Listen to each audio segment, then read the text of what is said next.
Yes, Okay. I said a panel, Yeah, the that's- AI, Web3.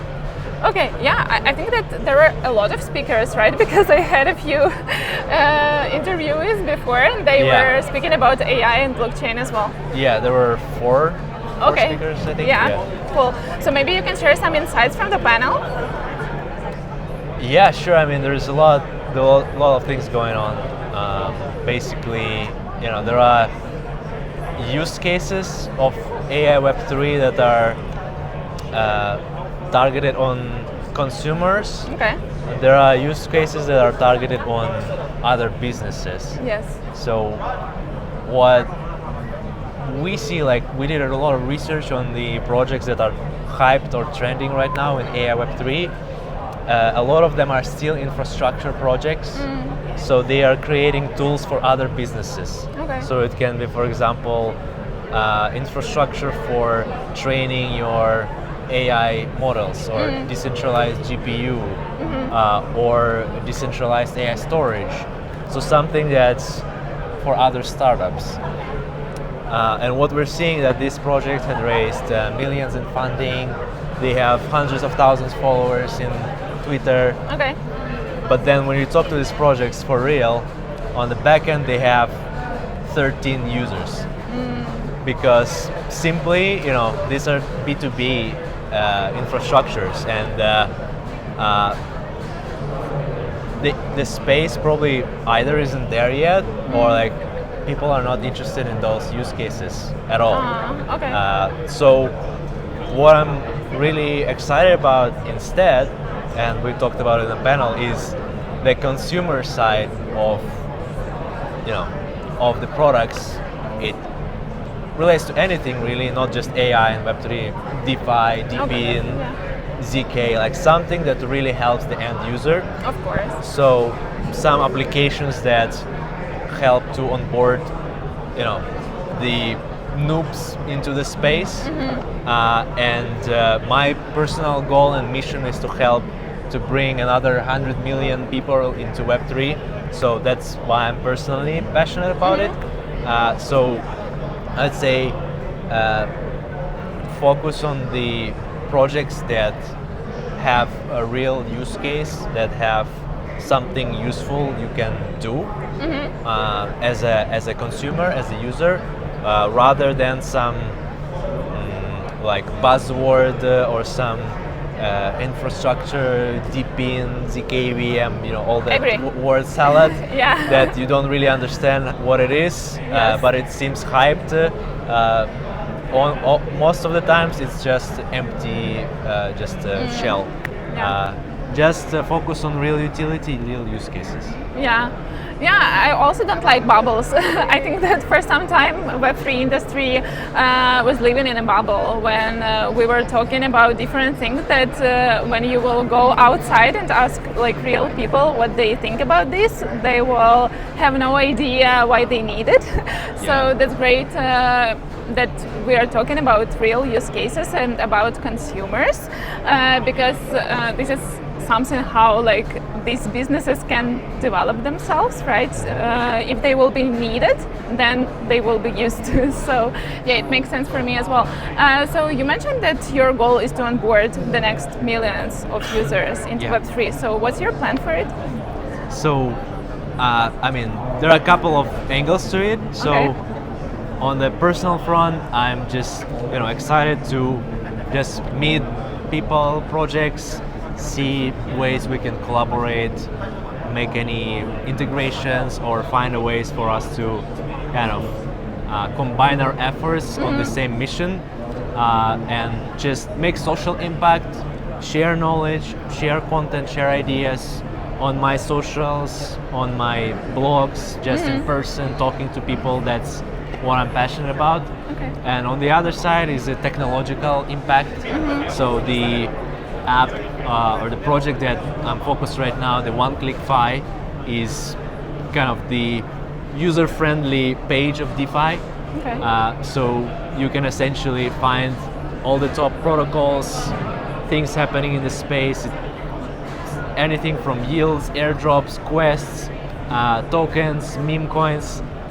You can do your own research, you can find about what's trending, where is where is the best opportunities in Web3, and not only just do the research but also get a one-click access to these opportunities. So that's why it's called one click, right? Yeah. Our goal here is to reduce the number of clicks it takes for a user to from point A to point B, and essentially it's like I know nothing at all about crypto to where I'm like, okay, I'm comfortable using it, I'm comfortable maybe staking some funds in it, and like just getting on board and using the tech, right? Yeah. So these are two main, kind of verticals I'm focused on, and we also work with some projects on the incubation side. So someone who is really passionate about the same mission, making Web3 more accessible, we're incubating, accelerating, investing, and helping to grow. Yeah, on the project side, like UX, like clear and understandable UX is a key for you. So it's the main challenge, I suppose. Yeah, to make it as easy as possible for the end consumer. Yes, great question. So UX is one thing, but also there is technology and overall market sentiment, right? Yeah. Because even if your UX is great and everything is great, if there is not enough demand for these products, it's it's not amazing. But right now we're at this point where Bitcoin is hitting all-time highs again, and suddenly retail interest in crypto is going up again, and it's evident by how things like Dogecoin and other meme coins are going up. People are looking for ways to get on board in crypto, and they start with simple use cases like how to buy a coin, how to buy BTC, ETH, Dogecoin, etc. But then they will start looking, okay, now I have my Bitcoin and ETH. Yeah. How can I get more out of this, right? Yes. And there are some things like risk-free rate on DeFi. I mean, there is nothing really risk-free, but like in traditional finance, there is like a bonds, government bonds, where you can earn anything between like 1-5% per year interest. Yeah. There is something like that in DeFi. On Ethereum, it's called staking yield.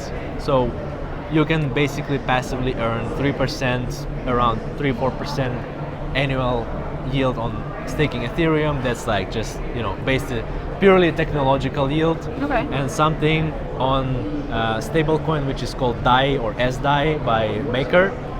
It's about 5% right now. Okay. So technically on chain you can get access to this at least risk-free yields, but there are so many DeFi protocols. There are like right now I believe more than 300 different layer 1s, layer 2s listed on DeFi Llama alone. I'm not speaking about the ones that are still not even live yet on testnets. And there are like few thousand DeFi protocols, and each of them are offering unique opportunity for you to potentially tap into, whether you're looking for stablecoin, for Ethereum, Bitcoin, Solana, or something else. You basically have to learn a lot about this stuff to understand and to find out what's the best for you. Yeah. And nobody has time and energy to do all that kind of research, analyzing each of hundreds chains and thousands protocols. Of course. So that's kind of why people need tools that will simplify and let them get,